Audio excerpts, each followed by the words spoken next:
আকাশে যেন উঠছে রংধনুর ৭ রং। নীল আকাশ জুড়ে লাল, নীল, সবুজ, হলুদ রঙের এক অদ্ভুত মায়া। আর তার মাঝখানে উঠছে ড্রাগন, সাপ, বাদুড় আর বক্সাকৃতির রঙিন ঘুড়ি। এমনই এক মনোমুগ্ধকর দৃশ্য দেখা গেল ফরিদপুরের পদ্মা নদীর বালুচরে, যেখানে সম্প্রতি অনুষ্ঠিত হয় বর্ণিল ঘুড়ি উৎসব।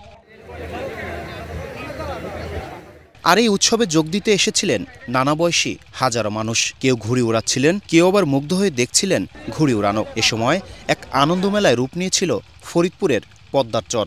সামনে নিউ ইয়ার, তার আগে যদি এমনভাবে পরিবারের সাথে সময় কাটানোটা আসলেই খুব আনন্দিত। আসলে ঘুড়ি উৎসবটা আমাদের একটা ঐতিহ্যপূর্ণ একটা অনুষ্ঠান। আসলে এই দিয়ে অষ্টমবারের মতো আমাদের ঘুড়ি উৎসবটা অনুষ্ঠিত হচ্ছে।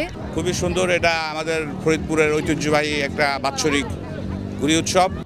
খুবই ভালো লাগছে, এখানে অনেক মানুষ, মানে এই একটা দিনে আমাদের ফরিদপুরে অনেকে একসাথে হতে পারছি। ভালো লাগছে, খুব ভালো লাগছে। এখানে মানে একটা বছরে সবাই অপেক্ষায় থাকে এই ঘুড়ি উৎসবের জন্য। আয়োজকরা জানালেন, এই ঘুড়ি উৎসবে অন্তত ৫ শতাধিক মানুষ তাদের ঘুড়ি নিয়ে প্রতিযোগিতায় অংশ নিয়েছেন। বিভিন্ন আকৃতির ও রঙের ঘুড়ি নিয়ে আকাশকে রাঙিয়ে তুলেছিল প্রতিযোগিতায় অংশগ্রহণকারীরা। ফরিদপুর সিটি অর্গানাইজেশন আয়োজিত অষ্টমবারের মতো আমরা এই প্রোগ্রামটি আজকে সফল করতে পেরেছি। এবং আমাদের ফরিদপুর জেলা প্রশাসন স্যার আমাদের যত প্রশাসনিক যত রকমের নিরাপত্তা আছে তার আমাদের সর্বোচ্চ নিরাপত্তা প্রদান করে। আর এটা হচ্ছে শৈশবে যেমন আমরা একটা করে ঘুরে উড়েছি, আর আমি নতুন একটা সংস্কার দিচ্ছি, একটার সাথে একটা বাইরে মোট 101টা ঘুড়ি আছে এখানে। আর এটা আমাদের সবাই শৈশবের স্মৃতি। আমরা প্রায় প্রতিদিন 20 থেকে 30 ব্যাগ রক্ত ম্যানেজ করি বা মানুষের পাশে দাঁড়াই। সেই উপলক্ষে মানুষ সেবার পক্ষ থেকে আমি এই ঘুড়িটা নিয়ে আসছি।